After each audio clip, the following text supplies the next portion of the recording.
On April 6, 1966, an ordinary school day in Melbourne became one of the most enduring witness events in Australian UFO history.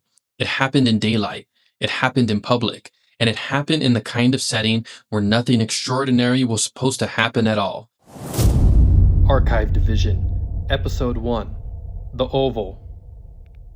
At Westall High School, students were pulled out of routine by something in the sky. At first, it was just a disturbance, a shift in attention, a few people looking up, the feeling that something unusual was unfolding beyond the normal boundaries of the school day. Then more students saw it, and once more people stopped, pointed, and stared, the moment changed. What might have been dismissed as a passing curiosity became an event. Westall High sat in Melbourne's southern-eastern suburbs, near a scrubby area known as the Grange. The contrast matters. This was not a desert test range, not a lonely road at night. It was a school, a field, a suburban edge, a patch of brushland just across from where students spent an otherwise ordinary day. That ordinariness is part of why the case survived. The scene was so normal that the disruption stamped itself into memory. By late morning, witnesses later said attention was being drawn upward. Students described an unusual object, often remembered as silvery, disc-like, or saucer-shaped. Accounts differ on some details, as they often do in large witness cases. Some later remembered one object, others believed there have been more than one. But across the variations, the center of the story stayed remarkably durable. Something strange was there. It was low enough to be watched, and it behaved in a way that broke the school day apart. What happened next is what gives Westall its momentum. Students did not just glance up and move on, more of them gathered. Some ran for a better view. What began as a small cluster of witnesses became a larger wave of attention, pulling toward the edge of the grounds and toward the Grange. This is one of the most vivid aspects of the case. You can almost feel the rhythm of the scene changing. A schoolyard has a structure to it. Groups, bells, movement, noise, routine. Then suddenly, all of that tilts in one direction. Heads turn, bodies shift. People stop listening to whatever came before. The object becomes the center of the moment. Witnesses later described the object hovering, moving low, and seeming to descend toward the nearby scrubland. That detail is one of the reasons Westall has stayed alive in the public imagination. The object was not remembered as a distant point of light. It was remembered as present, close enough to track, close enough to follow with the eye, close enough that movement mattered. For some witnesses, the most unforgettable part was not just the object's shape, but the way it behaved. It seemed controlled. It seemed deliberate. And then, just as the scene reached peak attention, it changed again. Students, and in some later accounts, some adults, moved toward the better vantage points. There are recollections of people rushing toward the fence line and toward the Grange, trying to keep the object in sight. Even decades later, that urgency still comes through in interviews. People do not talk about Westall like a dream. They talk about motion, reaction, commotion, the feeling that they had to see what was happening before it was gone. This is the point in the story where Westall stops sounding like a strange anecdote and starts sounding like a collective event. One witness can be doubted, two can be dismissed, but once a larger number of students are all pulled into the same moment, the case changes shape. Now you are dealing not with one memory, but with overlapping memory. Not one viewpoint, but a crowd.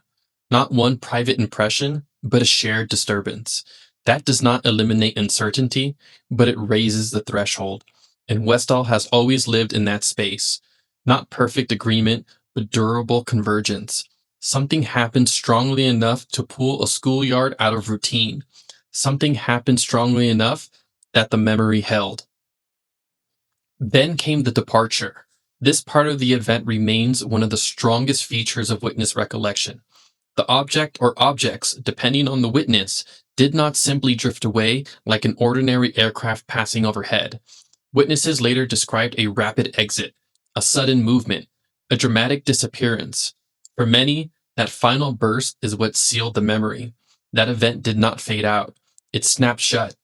That kind of ending leaves a mark, because once the object is gone, the crowd is left with the same stunned question: what did we just see? And that is the exact moment when a sighting becomes an aftermath story. After the object vanished, the school day did not simply return to normal. Even when routine resumed, the emotional weather had changed. Students talked. They compared what they had seen. They tried to line up details. Some were excited, some were frightened, some were simply stunned. Teachers and adults, depending on the account, were drawn into the confusion in different ways. One reason Westall has endured is that the memory is not limited to the object itself. It also includes the social shock that followed. The event had an atmosphere around it: confusion, excitement, disbelief, and later, according to some witnesses, the feeling that discussion of what happened was unwelcome or quickly pushed down. That part needs to be handled carefully. Not every later recollection can be proven in the same way, but what is undeniably true is that the aftermath became part of the case. People did not just remember something, they remembered what it felt like after. That is the part of why the event never settled cleanly into the past. As the years passed, Westall did not vanish, it stayed alive, because the witnesses kept returning to the same day, the same field, the same patch of scrubland, and the same central question. That is unusual. Most strange stories shrink with time. Details blur, interest fades, memory weakens, but Westall held together better than most. Part of that is the setting. A schoolyard in daylight is easy to picture. Part of it is the witness volume. The crowd changes the weight of a story, and part of it is the emotional texture of the event.